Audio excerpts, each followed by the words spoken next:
Hi guys, med na hapon utro tabi sa inyo gabos. So na naman kita. So ngunya na hapon mapunta ka ning Baras. Pupuntahan ta ang Puraran Beach. Ngunya na hapon. So papayin sa mga videos na awat ko ng kinua ugaring day ko na edit sukat pa no nagkaigo ng problema kaya di ako makapag-focus. So pa ini sa mga videos na naka-store sa kuyang cellphone. Tapos kunyan pa yan, medyo late na ako nakakuha ng video na naringawan ko. Kaya ang puon kang pagkuha ng video asa kabangaan na ning bato papunta ning Baras. So kunyan nga ni uyan na kita sa kabangaan ning bato papuntang Baras. Kakatayam ko pa sana. Tapos yun nga ni ang habo ko sa parting ini. Gusto ko ang Baras, magayin ang Baras. Kada ko ning magayin sa Baras. Ugaring habo ko ning papunta ning Baras ta. Kung mahilig sa video ko, pariko-riko, kada ko ng riko-riko, kaririko mo pa sa iguana naman ng riko, tapos patukan, pababa, tapos deng tunong ko na riko-riko, kaya nakaribong, kaya nabo ko talaga uya. Pero magayon ng Baras, so agi lang talagang day ko yung taong ribong kong grabe.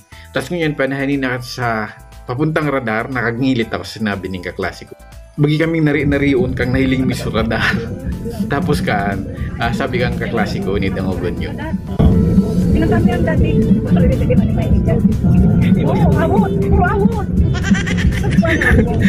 Slay! Pag-life si madam. Tapos hindi na pa yun nakata sa Baras. Welcome to Baras. Tapos hindi pa yan. Hutong radar asa ano man sa boundary ng Bato Buda Baras. Kaya kang nailing mo nga nito. Pero parehas may nailing. Kaya bay kaming nari-nari. Iyan na sa radar. Kasi ito nga, naka-istorya siya. Tapos ako nakapunta naman ng radar, ugaring. Sa pagpunta mi kay ito ng radar, hari kami binurong, sarado, puda mauyan. Kaya, day na sana kami nagdagos. Buda ano naman ito, late hapon naman ito, hapon na grabe. Tapos hindi na pa yun na pa yan sa Baras. Kasi yun, siyempre, kung mahiling nyo pa riko-riko, day tulong ng riko-riko, masakat, mababa. Tao ni panukada ko ng yagiyan na, kada ko ng yagiyan na, pungko. Kaya kung mahiling nyo, dahil tunong ang riko-riko, kaya uya ko na rin bong nagrabe. Pero magayon man pagbaba nyo, okay, pagbaba nyo, mahiling nyo na so dagat. Kada ko yung magayon na spots uya. So uya nga nagtunungan ni kanina. Tapos sabi ko, dahil pwedeng dahil ko tunungan, tapos videohan ko talaga ini. Kaya ini, nagtunong kami uya, tapos nag-video ko yan. Yun guys, so hilingon nyo. Gayon. Sa mga spots talaga uya na nagayunan ako pagdaog mi pa sa nauya sa Baras. Gayon talaga. Sobrang nakarelax siya para sa kuya. Tapos huningan ng yan na mga bato-bato na nanailing mo. Yan, nasa tao na may mga islet na. Isi ko napuntahan mi naan pero di ako sigurado kung dyan ito. Basta kang college kami. Ikaw pa no kaming kaklase na taga Baras. Ayun, Marge Dalma Gibson, shout out, taga Baras siya. So, nagpunta kami duman sa Indangani, tapos napapunta kami duman sa Bayang Islets na ito. Ugaring nakatakot. Mapunta ka duman ng nakabangka syempre, tapos iyo man syempre pagparibod. Kaso nakatakot talaga lang pag di ka batid magdangoy. Sa ko, di ako batin magdangoy kaya nakatakot. Pero kung gayon talaga kaginayon. Kasi ni guys, kung mahiling nyo talaga sa gilid kung gayon man talaga, kaginayon talaga. Lalo na pag first time nyo pa sa magpunta uya. Tapos ito pa yan guys, pag nahiling ta na itong welcome arch o welcome pillar pa yan. Tapos yung eskwela ini, papunta na kita sa sentro ng Baras. Hindi na kita sa bayan ng Baras. Tapos, puon duman na kita mga haputan kung saan papuntang Puraran Beach, taday ko man easy kung saan. Easy ko ba? Pero ringaw ko na. Tapos iyo pa nito guys, pag uwi na kita, marigo kita sa wala. Tapos pag nailing ta na simbahan, marigo kita sa tuo. Tama. Marigo kita sa tuo. Tapos pagka tuo ta, marigo naman kita sa wala. Tapos pag nailing ta munisipyo ubaan ng Baras, dire-diretso sa na. Tapos marigo na naman kita sa wala. Tapos puno ya dire-diretso na kita hanggang sa makaabutan ta. So, way na igong papuntang Binurong, tapos so opposite way kayo ito papuntang Puraran. Ito ang susundon ta. Tapos yung ganito, tibad na ringawang ko sana, pero uni pupuntahan ta na naman otro. Tapos hindi na pa yan, dire-diretso sa na kita papuntang Puraran, nakaapot na kita. Tapos iyan, susundon pa sa so direction sa tuya. Tapos kung mahiling nyo man syempre, kada ko man syempre ning riko-riko. Pero okay man ta magay ng agi, sementado, bako siyang lubak. Ang problema lang talaga, awkay ni pariko-riko. Ako pa naman, kahinabuo ning awkay ni ganda kada ko ning riko-riko. Taga pa naman kitang movement disease. Movement disease. Taga kitang motion sickness. Kaya kahinabuo talaga ning awkay ni. Kung kuyog-kuyog sa payo. Tapos nina kita, ay uyan ang payan ka sa Puraran. Barangay Puraran. Ayan nina. Uyan ang sa Puraran. Pero, bago kita magpunta doon mga iwan, syempre ang agita. Kada ko man, syempre ang riko-riko. Das smile nyo pa sa gilid nyo kada ko ni abaka. Kunan nyo anuan. Batag pero mga abaka. Uya ako nakahiling maning. Kadin ako dako man ni abaka. Uda sa inpa ito. San Miguel pa atay. Okay. So kaya ni nakita dit na sa ng oras makaabot na kita sa Puraran Beach. First time ko na makatungtong sa Puraran Beach talaga. Sikon naagyan ko na talaga ito. Naagyan nyo na. Tapos yun na pa pag nailin nyo na pa ito. So, igwan ning welcome arch utro ning Puraran Beach. Tapos, yun ning tindahan na hillside view. Yun na. Uya na kita. So, mababa na kami. Kaibahan ko pa man siyempre sa kaklase ko si Ame. Habang uya pa siya sa Pinas. Yan. Shout out. Tapos, mababa kita uya. Pero bago ka magbaba uya na sa day na pagkaan, na yung hayong naan, mabayad ka mo dyan ning entrance fee na 50 ata o 30 kung arin man sa duwang ito. Tapos ikaw nakakang duman na pag bababa ka mo papuntang Puraran Beach, malakaw ka mo. O ikaw siya ning kahalayuan na 200 meters. So sabi ko, hayani man siya ng 200 meters. So sabi ko, malakaw na siya na kami. Tapos yung ganito, mas mainit, tiglakaw mi na siya nata 200 meters man siya na. Buda okay man ang agi, ta simentado. So hunamin nga ni uyan na ito. Bako pa man pa yan. Tapos sige mis na nga tapos baging nakapansin kami na baging hayak, baging bako man na 200 meters ito ha. Baging sayak, baging bako talagang 200 meters sakay na layo ang tigyakaw mi. So pwede man ko ta na ilaog sasakyan ugaring too late na tauyan ako sa tahaw. Tapos baba pa ini padayog tama sa bigol ko padayog. Tapos, yan, padayog-dug tas pariko-riko pa. Kaya sabi ko, tama na ito duman na sa itaas sakyan. Tapos kumain nyo talaga, sige daw, kamo daw magtayang 200 meters daw bako talaga. Siguro ang bigamin duman na 200 meters po, duman sa itaas na ito hanggang sa baba. Kung dahi aagihon o ito yung mga pathway na ini. Tapos ni duwa ang agi, igwaning sa papunta dyan, dahi ko isikon sa papuntaan. Kayang ko man baga no. Tapos igwan pa agi. Igwang agi papunta ko ya. Puraran Surf Beach Resort. Hilinga daw, 200 meters bakot daw talaga. Dapat bagunin da ito. Sure. Tapos nina kita. Tapos ni pa yan. Iyan na nailin nyo na puti na. Bakot paan. Sanaan sa mga agi kaso mga dahi ko isi kong hotel sa nga duman o apod kayo ito. Basta ganing mga dyan, mga rooms na actually buildingan ni so yan time kung Puraran Surf na ini. Siguro sa mga check-ins na mga mga overnight na mga customers uya pagaring ba gusto niyo mag-overnight uya sa Puraran Beach duman. Tapos kada ko paigaw pa ning mga mga iba-ibang pa diyan baging cottages man o rooms, okay to. Tapos yun isa sa indang The Majestic Wave na branding sign o monolith sign o facade. Basta yun na ito. Intindi niyo naman ito. Kasi yan, mapasilip na ako ng date uya sa tuyang Puraran Beach. First time ko talaga magtungtong uya sa Puraran Beach. Pero may ko nadangog pero first time ko pa sana magpunta. Hayo pan So, tapos yun na pa nito habang gapalaw kami uya sa Puraran Beach. Hilingon nyo na sa namuna. Ma-shoutout muna ako syempre sa mga taga Puraran. Barangay Puraran, buda mga taga-Baras. Shout out sa inyo gabos. Tapos ma-shout out man pa ako kay Susan Teves Bolo Mirandilla na taga Jeddah. Yan pa shout out niya pa yan sa mga taga-Hawan Grande. Iyo man si Manuelito Violata ng Igang, shout out. Plebisita Panti, yan pa shout out niya sa mga taga-Mamangal. Mary Jane Tabios, buda sa mga aki daan ni Ma'am Liberty Azuela ng Cabinita. Ayan, shout out sa inyo. First match. Tapos uya pa yan, masurat ka uya, ma-attendance ka uya. Tapos mabayad ka na, hindi akong apilang bayad. Tig libre man sa naman ni madam. Tapos iyan ang mga menus ninda, mga prices yan.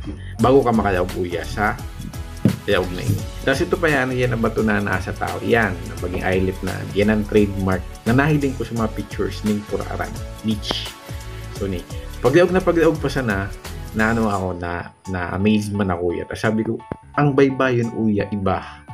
Bingkay na akbang nagrabi bago ka makatungtong sa dagat. Tapos okay ni. Gayon. Apong ko, baba talaga. Baba sana siya ng pong. Siguro man, so iba nakapunta na uya. Ako na sa nauba ang naipan nakapunta. Kaya naano ako naugma man ako, nagayunan pa na ako. Na-appreciate ko sa lugar. Kaya yan. Tapos, igaw pa yan, akong i-shout out, second batch, si Mayet Faustino pa ng Barangay Rawis, Buda, sa mga kabarangay officials niya man, especially Daka, ay former Captain Jong Talan Jr. Shout out tabi. Tapos si Joe Balmadrid ng Hawa National High School, shout out. Tapos Celso Manlangit, pa shout out niya man sa mga taga Palnab del Norte da. Tapos siya from Metrogate Las Marinas, Cavite. Tapos si Bo Adventure, shout out man. And Josh Gus, thank you so much for always watching my vlogs. And second batch guys. Kasi yan guys, hindi nyo kaginayon talaga. Na-fascinate ako sa lugar na ini. Uy, for the fascinate. Yan, kaginayon pa talagang na-amaze. Sabi ko, iba sa ambience na tigtauning ning Puraran sa kuya as a first timer. Kaya, sobra akong naugma man ako na kung gayon kang first time na pagpunta ko sa Puraran Beach. Kasi yan, igo siyang mga open cottages na Caprines ko taong hangin na grabe. Tapos yun talagang nagustuhan ko sa Puraran Beach na kahalakbang ning sa inyang baybayon.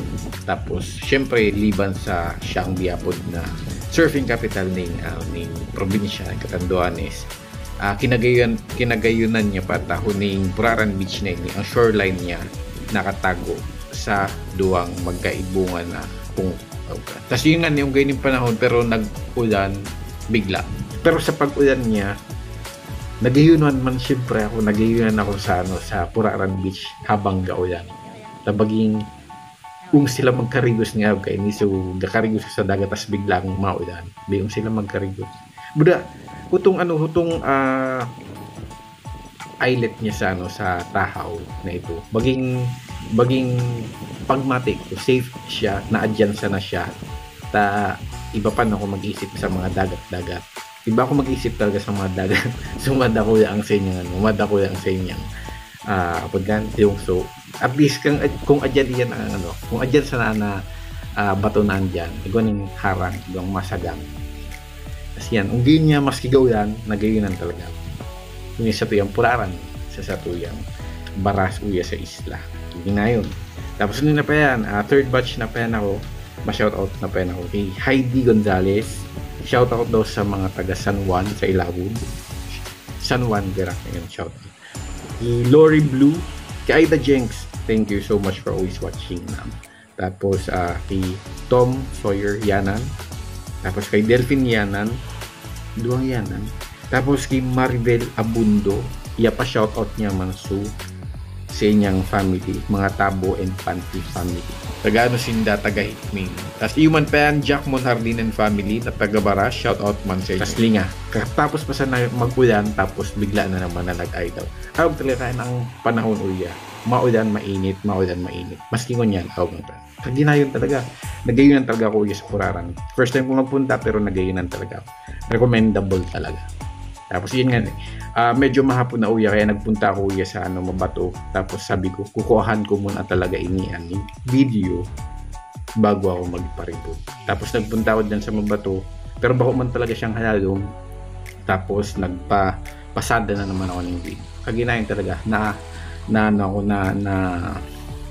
na-miss ako, na-appreciate ko ang lugar na ini. Napermi ko sanang nadangog pero baging sa hiling ko ka ito, iisip ko sana na baging overrated, pero pagpunta mo talaga uya, magayon talaga. Kaginayan talaga ng lugar. Siguro kung hani sana talaga ini, kung hani lang talaga, pero may siguro akong uya. Naiikukumpara ko man siya sa napuntahan mo pero Pero ngayon talaga uya, ang problema lang talaga halayo. Yun lang talaga ito. Pero kung sa kagayunan, kaginayon talaga, ay, hindi na ako ibang marathon. Kaya, kung gusto nyo magpunta, ay magpunta sa Nakamo. Diba rin, medyo halayo lang talaga. Pero sa mga taga-Baras, ang swerte ng data, kung gayon, ning sa ng beach, uya. Hindi nga ning puraran sa nahin. Kaprenes ko talaga. Tranquilo. Tapos, kung halimbawa, siguro sa mga taga-uya, nakalaog sa nauya, siguro duman sa, pinahiling ko ba doang agi, pababa uya. Siguro duman sa sayo, nagi. Siguro ito ang public. Makalaog ka sa nauya. Pero uning agi na inagyan ni siguro ito sa mapapunta mo mga private. Tapos yan siguro sa mga rooms na yatam ko na ganing mga accommodation. Ayan, ang gayon. Siguro lugaring yung nga nito. Uyotro na sana. Tapos ni Pen, pwede pa yan magsakat uya. Kasi bagong pagpunta mi uya, day ko ininailing, pero kung maparibod na, namangnuan ko na pwede pa yan magsakat uya. Tapos sabi ko, hayat, kuhan ko muna view from the top. So, yan guys, naka-proud man na igwa pa kita ning sa Alpinic. Isi ko kada ko uya sa katanduan is ning magagayon ng mga beach resort. Kuwaring day ko mapunta ang talalayo. Kada ko pa talaga, lalo na sa bandang north, sa bandang norte. Hindi ko pa napuntahan. Sayang man din napuntahan. Yung ito. Nagkaigawa man yung problema. Kaya, yan. Hanggang uyas na kita. Tapos yun na pen guys, matapos naman pen. Actually, patapos na ini. And mabalos ko sa pagiling nyo sa Sakuyang Vlog. And shout out sa mga taga Katanduanes. Thank you man pa yan. Mabalos sa taga Vera kami. Katandunganon worldwide buda sa PCK. Tapos, yun pa ito guys, kung di pa ka nakasubscribe sa kuya, nakafollow sa page ko, follow nyo naman sa Nakotabi. And subscribe man kamo sa kuyang YouTube channel. Tanganin mga 1,000 na kita. So, yun man lang. Thank you so much, Utro. Mabalos sa pagiling. And, ingat na sana always. Tapos, syempre pa yan, shout out sa gabos na gahiling, sa gabos na naka-engage sa mga videos ko. Sobrang na-appreciate ko. Nakaumukman nag-ano ka mo. I-express ka muna sa inyong appreciation towards sa mga videos ko. So, yun mas na guys. Thank you so much. Bye-bye.